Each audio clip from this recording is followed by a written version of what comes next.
Yes, people, welcome back to the Red Zone. I'm AJ, and this is all your Manchester United sports, entertainment, and news updates. This is your match reaction video for Sunday's game between Manchester United and Newcastle. It finished Newcastle United 2, Manchester United 0. We're going to discuss the result, the performance of the team, some individual players.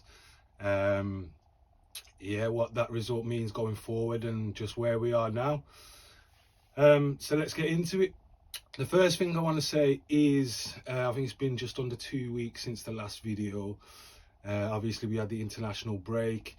We did say we might do a video on the England games, we might not, but realistically, I'm not going to lie to you, watching England's like watching fucking paint dry. Do you know what I'm saying? There was nothing special in the games. Harry Maguire didn't really do anything special. Luke Shaw got sent off in the one game.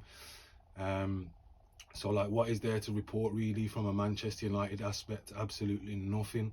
Do you know what I'm saying? And it's just the same old usual with Euro qualifiers, World Cup qualifiers. You know what I'm saying? Just slap up other teams. Bear in mind, obviously, the Italy game would have been a bit more difficult as the European champions, but apart from that, you should be slapping up all these teams in qualifying and just focusing on the tournaments. You know what I'm saying? So obviously you didn't get an England video, but it is what it is. Premier League football's back, English football's back, so we get to focus on our Man United in a very, very, very busy month of April. So let's get into Sunday's game then. So Newcastle United 2, Man United 0. It's a really, really disappointing result, you know.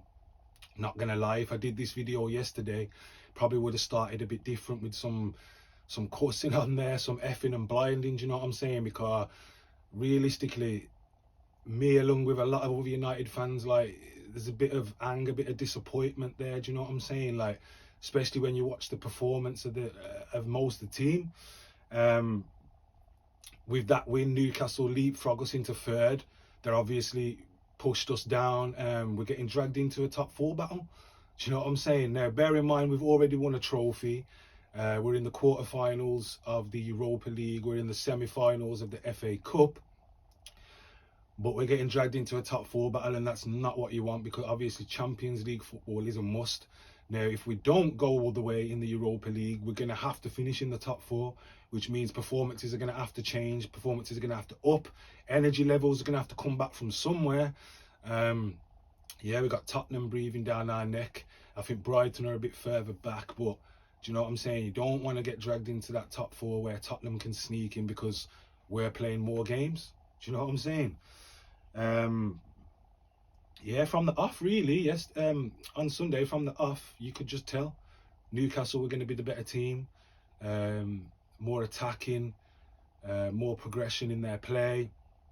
Whereas for us, we had no control from minute one, no control in the midfield. The defence was just getting pushed back and back and back. No outlets in the attacking sense. It's a really poor game, do you know what I'm saying? Didn't create anything. Newcastle had over 20 something shots. We had one shot on target the whole game. Didn't have a shot at all in the first half. Just not like United, do you know what I'm saying? Not like what we used to seeing from a Ten Hag team. Really disappointing, and I'm pretty sure a lot of you will agree with me on that one.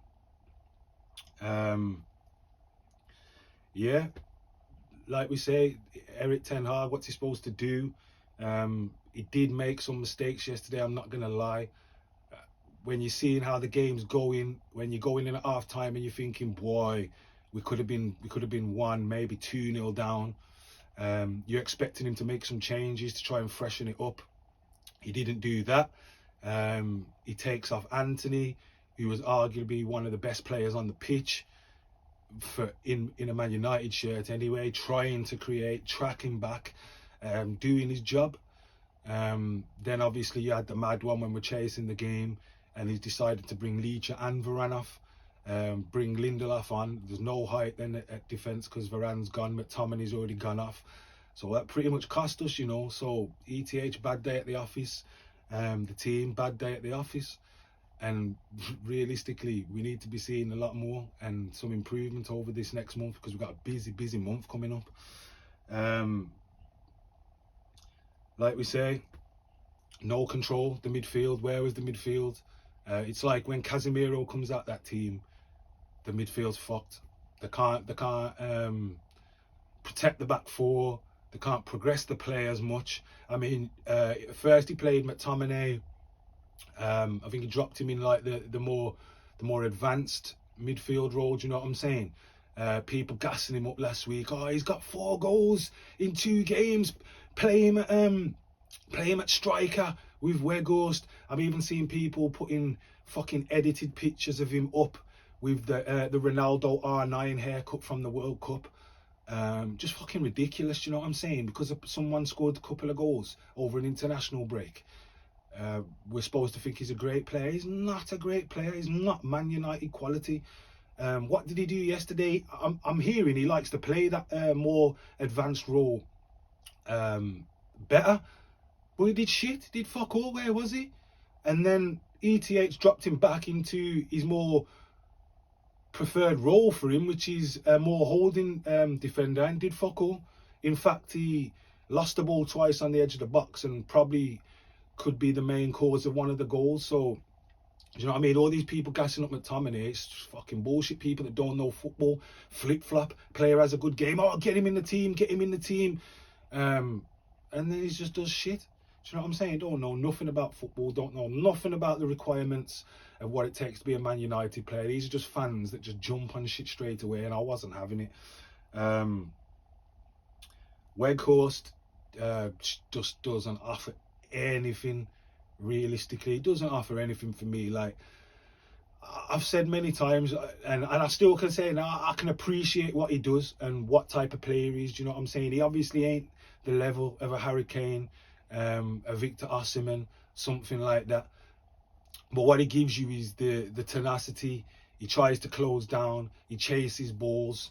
And that's all good. Do you know what I'm saying? For the energy of the team, the work rate, for what he's doing for the team, that's all good. But I'm sorry, for a Man United number 9, you've got to score fucking goals. And he's not scoring no goals.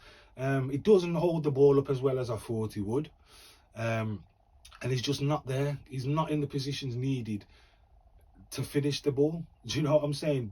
Whether we're creating as many chances as he'd like or not, when we are creating chances, he's not there, and he's not putting them away when he is there. That's not good enough for a number 9, and it really showed yesterday, you know, because he just didn't do nothing. I think at one point they showed the stat, and Nick Pope had double the amount of touches of him.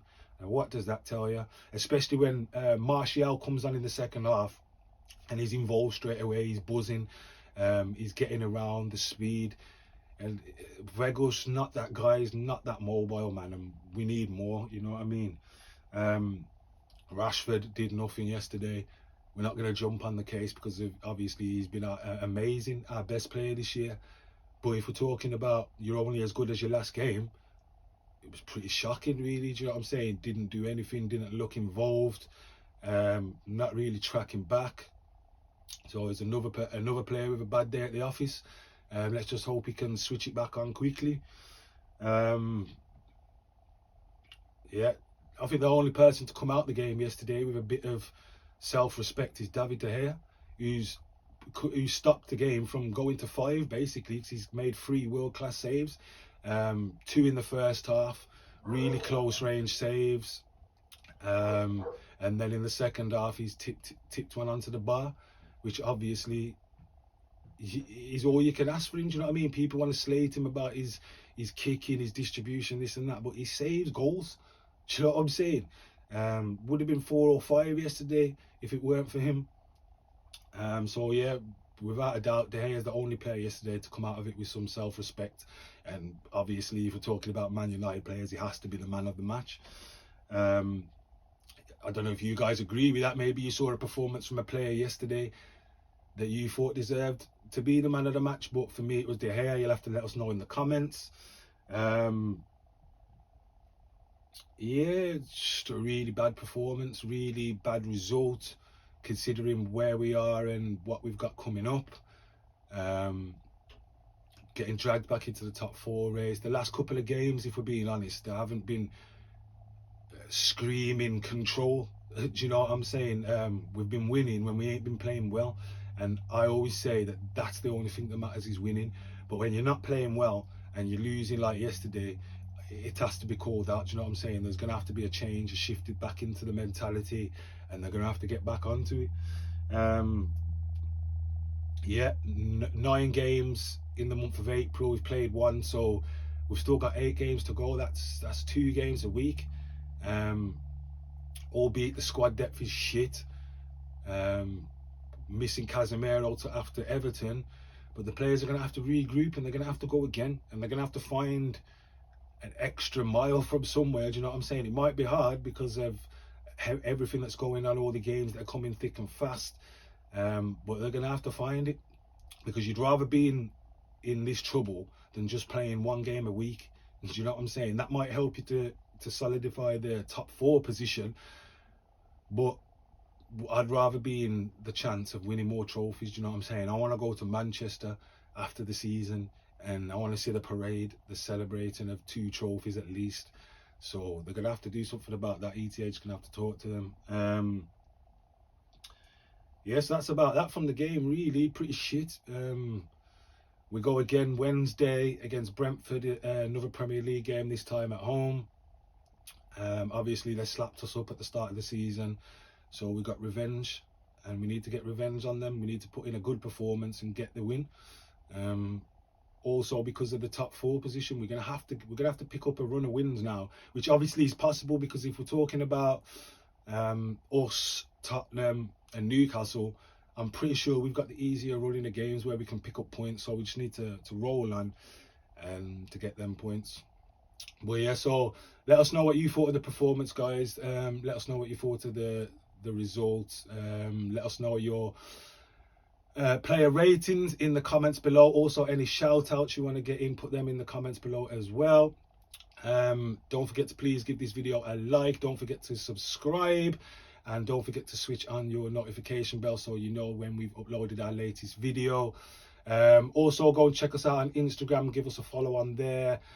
Just a shitload of daily content. That's at the bottom of the screen now, and the link is in the video description. And I want to say thanks for watching, guys, and I will see you in the next video. Peace.